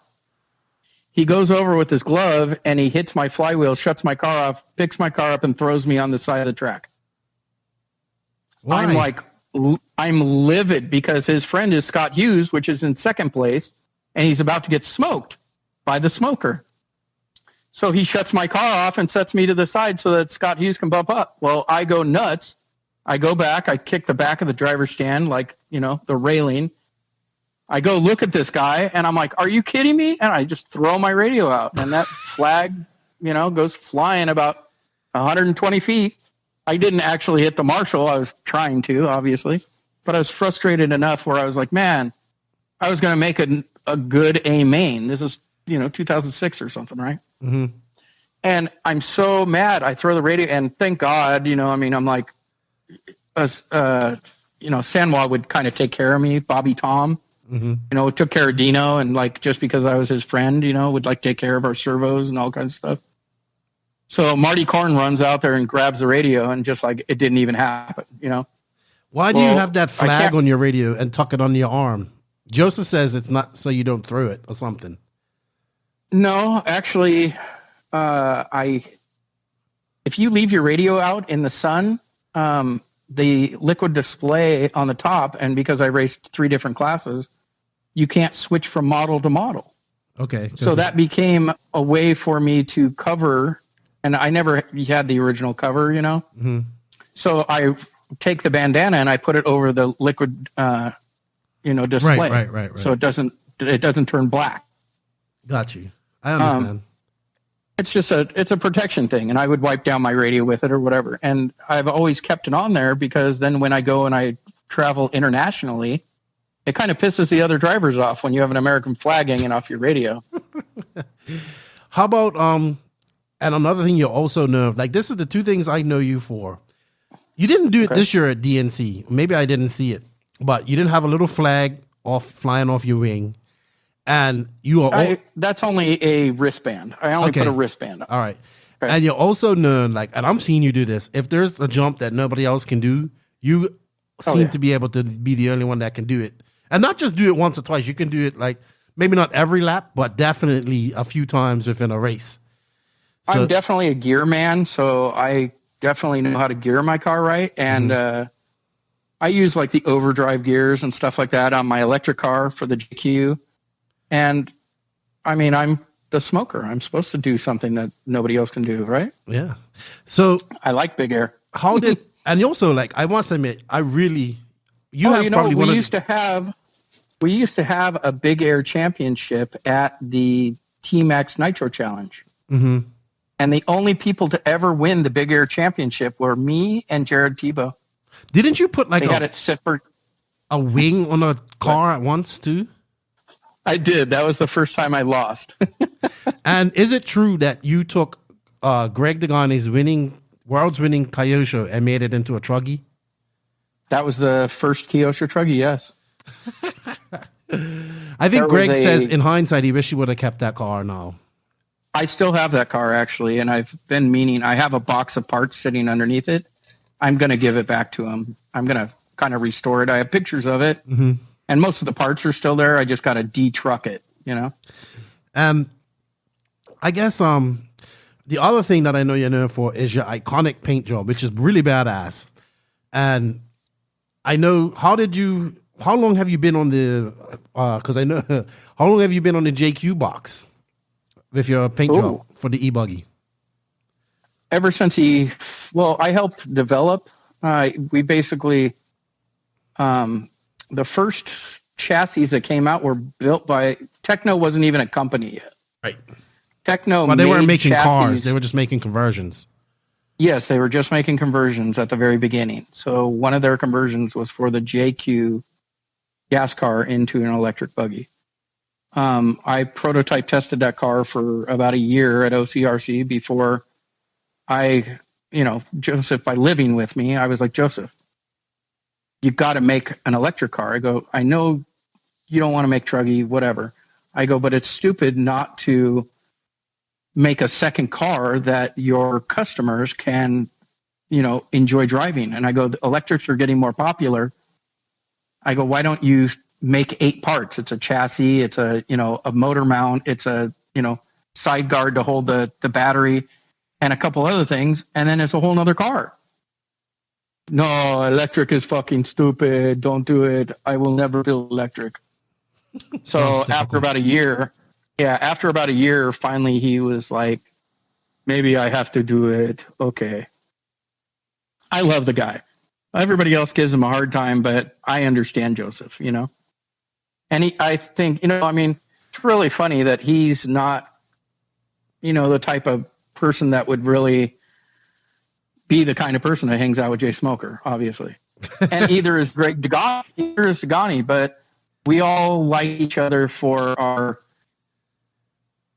love and passion for RC. It's not like everybody just goes out and loves this sport. It's like we live it. We don't care what anybody thinks about us. We're like, we just do it because we're passionate about it. Yeah. I enjoy the banter too. That we have in the JQ pits. When I first met you 2 years ago, I was like, I didn't know what to expect. And then when I got to know, I was like, oh, Smoker's cool as fuck. I like him, and right. we just sit off and have stories. Then we went to Arizona and all that type of stuff. And I think it would be really hard for somebody to say that I'm a dick or whatever. Yeah. I haven't seen you. I come off like that. I come off very, people say that I'm arrogant or whatever. It's because I just like being badass, I can't help being that, who I am. I haven't even seen you really mad at anybody. I've seen you mad, but like when last year when we was at first race at Paris and Dagani forgot to take your car to tech, and that'll make you mad. Yeah, but you wasn't even. Yeah. Dagani was more mad than you. I remember that. That's the first time I ever saw Dagani wig out. Like that was funny. Right. Right. But yeah, it's definitely the a car motley was sitting crew. under the tech table, for God's sake. Yeah, I know. They didn't. It's like, dude, he put it on the table and then they set it off the table and then said you didn't tech the car. It's like, come on, man. Yeah. Yeah, whatever. It's definitely fun. That's a whatever thing. We have fun no matter what, and nobody's going to ever bring us down. Yeah, because you've been with Joseph for a long time now and been to all the DNCs. You was there with the Trophy Girls when Arma was there. Well, no one's repeated that since it's happened. Dude, and honestly, I'm really a true believer that we changed the face of RC. A little bit. There was a very unprofessionalism going on for many years, and through loving Supercross and. I got Josh Hansen on the team, and my roommate was who we got over here, Kyle Partridge. Yeah, he's been my roommate, and I got all kinds of Supercross friends like Ivan Tedesco, and just a lot. And Joseph's given cars to Tomac. Oh yeah, Tomac's one of the bros that I met at OCRC. He actually gave me a jersey, signed it. I know, we know. You've took it out. I'll never forget. Mike Hill and I were talking about it. Because remember the first year we came, right? So we was watching at my house. That's right. We was all watching Supercross, and Tomac won, and then it was me, Max, Joseph, Mike Hill, Giannis, and he came out. He's like, "Yes, my boy, Tomac." And then that was 2018. Then 2019, Mike and I stopped by to I think we was just watching the race, or I can't remember. We were staying there, but I think, we stayed there. And I go in my trophy room and I pull out the Tomac jersey, and then he loses, and then he loses. Then you smack it on the ground, and I'll never forget, De Niro, rest in peace, De Niro. De Niro just went and was like, and walked over and cracked on the glass. And I think me and Mike Hill just burst out laughing. Oh, that was so funny. Oh, yeah. That's just things like people won't know. But yeah, man. And his season went to shit after that, actually. I'm still waiting for the guy to win a fucking a Supercross season. Yeah. And then this year you almost caught me on fire in the pits. With your lipo. Oh my God. I was like, I was charging that extra battery for for my buddy, and it exploded. I was on like, the Charger. oh, I thought it was the Gunny's heater on at first. I was like, oh, that's nice. It was kind of cold. And then it was like, and I was like, whoa, what's that? That's just the. That was a 4-cell exploding. Oh man, yeah, I know. it was lots of fun times. I remember. I need you to before we finish this up. We're gonna finish it up here soon, but finish it up. Yeah. We're only into 2010. We got 10 more years. oh, shit, we can't. I'm just kidding. But you definitely are on a kind like when you There go. might need to be a part 2 to this. I know, we're gonna have to do another. Probably when we see each other again and get together, we'll link up and do it. But yeah, man, you've been to. Hey, well, I'll tell you what. When that white edition came out in 2015, I laid the smackdown at Silver State from light to light for that 10-minute run. You know, I won that. I won another. Well, that wasn't with a JQ car, but I won. Amazingly enough, with a PR racing truck, I won nationals at OCRC. I won the stock nationals. And then I just got to tell some of my good wins here, right? You know, the DNC first Nitro truck win. So I'm a national champion there. I won nationals that year, the same year in 2000. The DNC, the other one, and then that Silver State race was incredible when the white edition came out. I loved that car. Yeah, I think I took my Nitro white edition and turned it into a electric car. I don't even think you still do have a black edition e-bug. I think you still got a white edition. No, e-bug. I have the brand new one. Oh, you do? No, I have Okay. the brand new one. I have the brand new one. What? Brand new one is just so awesome. I mean, dude, my car's like brand new. Joseph wouldn't even give it to me until DNC. He was here for 4 or 5 months, and he's all, nope. He's all, okay, now you can have it. Yeah. And I only race it at DNC, and I haven't been to the racetrack since because of this coronavirus crap. Yeah, you know, it's such an odd mix of people that all make up what, you know, that we hang out with. Like, and I think about it a lot. Like, you know, obviously meeting Joseph in the last 3 years of my life has been, it's almost 3 Turn years. your life around, bro. Yeah, well, it's definitely been my dream to work in RC and all that type of stuff. And now I get to, you know, I get to meet these guys, and it's because Joseph gave me the opportunity. But like just thinking about the adventures that we had and like going to DNC. When you were the first champion. No, I wasn't. National champion. I was there. the first Bermudian national champion. Paul Coleman actually was the first ever champion because he had come and he raced us and he just smoked us because he was so much faster than us. And that's when I met him. But I was the first ever Bermudian to be the Bermudian national champion. That's so cool. I know. That I was like, is that where the great comes from? Lefty the Great? No, I just made up. You know what the great came from? Well, I just like the great white shark. I don't know why. And then cool. Greg just came up with Lefty because you know Greg. I don't think you look like a great white shark. Yeah, though. I look like a great white whale. That's what I look like. So, Greg just came up. You know, Greg loves, like, even to this day at DNC he finds. Maybe we need to switch your nickname to Orca. Hey, Orca's a badass dude. Yeah, killer whale. Yeah, you know, we'll call you Lefty the Orca. Well, that's Greg. See, Greg, even at DNC, he was like, "Oh, let me see your arm," because you know he freaks out over my arm, and he's like, "Oh, we're gonna call you Lefty." And you guys are battling over who's bigger or what? No, because he's enamored with my paralyzed arm. He still kind of think that he's still like, to this day, he'll be like, "Oh yeah," he'll lift it up and drop it and be like, "Why can't you stop it from dropping?" I said, "Because I can't." You know, and you just you just have fun like that. But that's how I got Lefty, and I just put. How did you paralyze your arm? Motorcycle. If you don't mind me asking. I had a motorcycle, but I got an accident back in Bermuda. Struck a wall. Oh, that's rad. No, but life is. I started living after that. That's the best way I can describe it. I moved her to the DR. That was 05 and 06. I moved to the DR, and my life has been an adventure ever since. It's still an adventure. That's working for JQ. And doing this podcast stuff and having fun. So I have a couple questions. The guy's a real fun guy too. I mean, honestly, you know what? That's what people don't realize. Like that Joseph, he can be the biggest asshole in the world too. Don't get me different. It's very difficult working for him. But when we travel and we hang out, we have fun and we have a lot of fun together. And there's been a lot of great memories been made in our pits and our travels and all that type of stuff. Here's a good one. When we went to go buy the van, right?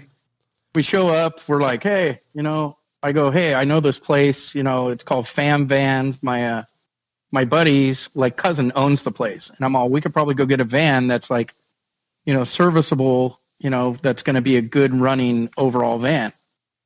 And that's ended up being a really good van for him because now the thing has like... We've done multiple trips across America with that van. Multiple. That's what I'm saying. So we went to Fam Vans, and I'm like, hey, man, if my guy sells you a van, let's get this thing wrapped. And he's like, what? What do you mean? I'm all, dude, we can get it wrapped with the JQ logos and do the whole thing like we want to do. We're coming out with these shirts. We're coming out with the pits that look better.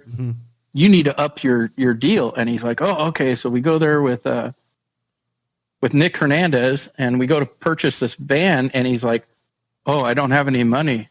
Jay, do you have money? I reach in my pocket and literally have like $4,000. And I'm like, dude, this is all I'm going to give you for this van. And so we get the thing, right? And, by the end of the whole 4 months or 6 month stay, he pays me back for the van. And I'm like, I didn't mean to pay for the van, but it's just funny that we like showed up and he's like, I don't have any money. Don't worry. I've been to Walmart with him or something. I need to get stuff. He's the real RC gypsy. And then he's like trying all these different cards, and it's like, oh, I need to call the bank. Can you spot me some money? I'm like, I'm broke as it is, but people think it's a joke when they say like we do things on a unicorn gypsy budget. That's why I told him, I said, you come and live with me and you can borrow a car and let's just get your company started and let's do this. Hey, so Jay, I want to ask you a question. Everybody thinks I'm sponsored by JQ, but honestly, for a long time, I've sponsored that homie as my friend. Hey, I want to ask you, who's the best RC car driver you've seen in your time? Ooh, that's a great question, Keenan. I used to absolutely, Jared Tebow used to be like America's racer, and I had stars on my car before he did.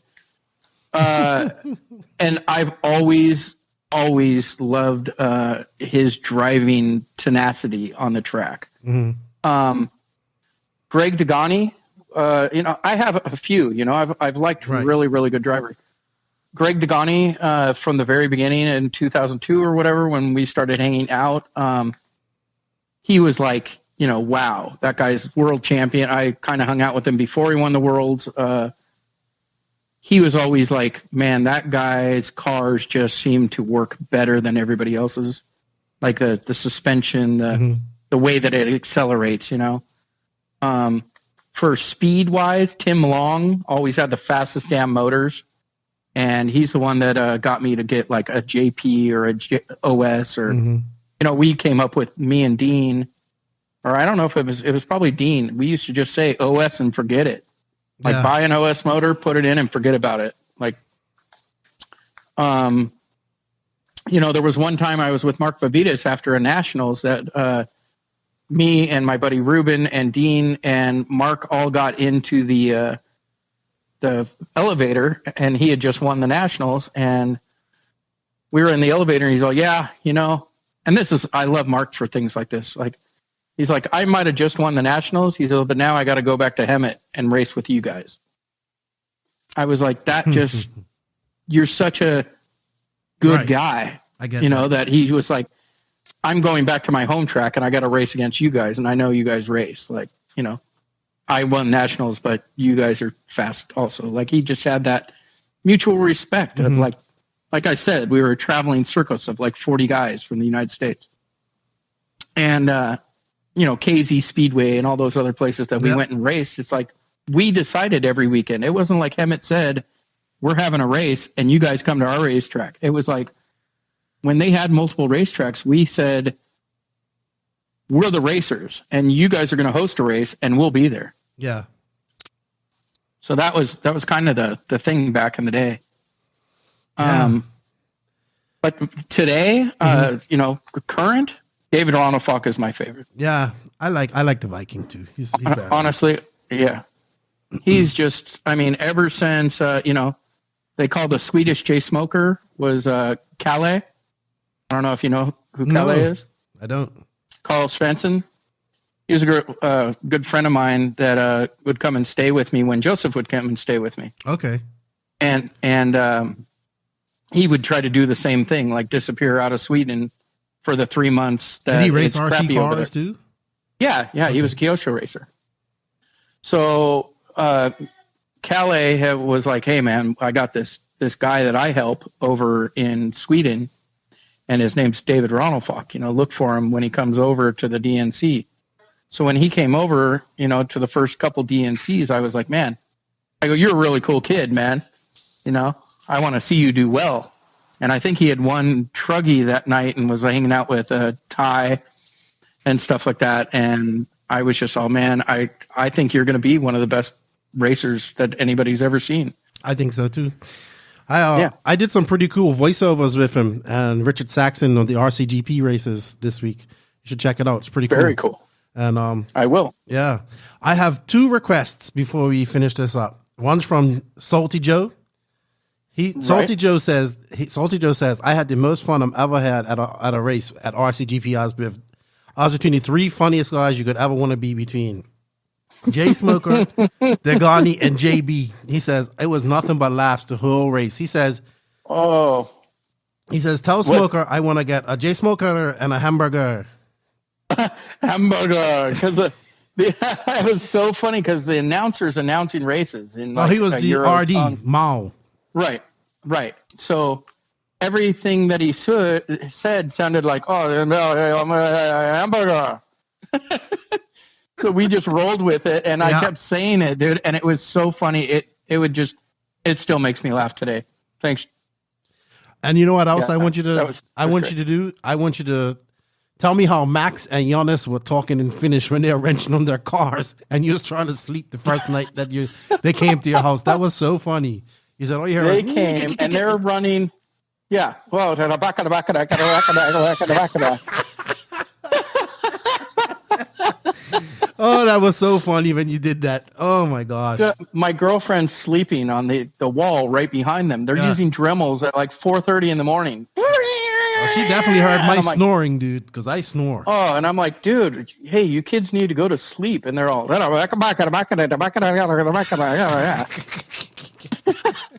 and I'm like, dude, I don't understand. You got to speak English. I'm sorry. I'm all, but dude, and they must have thought I was the biggest dick in the world because I'm like, dude, shut the fuck up. Like, I go, I understand you guys are 15 years old, but 14, however old you are, shut the fuck up. I don't care. Oh my God. That was such an adventure. That my first DNC. That's a whole story in itself. I got to tell one day. Oh yeah. But Jay, great times. We have, I swear the JQ guys have more fun than any of the other pits out there. Yeah. We're slack. We're a bunch of jokers. We're a motley crew of misfits, dude. Motley crew Absolutely, of misfits. 100%. 100%. All right. Well, Jay, it was good talking to you. This is your episode number 69. I appreciate it. Ridiculous. I consider you a good friend of mine, and it was a pleasure having you on her. And I can't wait to come to Cali and hang out with you again, man. Yeah, man, for sure. Yeah, we ain't slowing down, you know. Not at all. We got philosophies for velocity. We got all this stuff. So philosophies for velocity. Yes, sir. All right. Well, before you go, you got to give me a woo ridiculous. All right, Keenan. Everybody listen to this. This is the No Name RC podcast. Share with your friends when it comes on, and keep listening. We're at 69 and not looking to stop anytime soon. No. Woo! Ridiculous. Thanks, Jay. Talk to you later, bud. All right, brother. All right, late. NNRC listeners, are you currently having trouble trying to get the power down to the ground? Well, don't you worry. Papa Willie's Traction Tonic has you covered for all your RC tire traction needs. Whether you race on carpet, concrete, dirt, loose, dry, slick, or high grip surfaces, Papa Willie's Traction Tonic cures for traction. Benefits of using Papa Willie's tonic traction is going to be more traction, long-lasting, light tire wear, sweet scent, clean application, fast acting, fresh fill. Papa's Willie Traction Tonic is also safe on foam inserts and does not deteriorate tire glue. Find and follow Papa Willie's Traction Tonic on Facebook and Instagram. You could also visit them at www.papawillies.net. Use the promo code NNRC at checkout for 10% off. Prepare for victory with the one and only Papa Willie's Traction Tonic. This is the end of episode 69B. I hope you guys enjoyed the time with Jay Smoker. I understand if this ends your podcast listening for this week, but I want to thank you all for tuning in.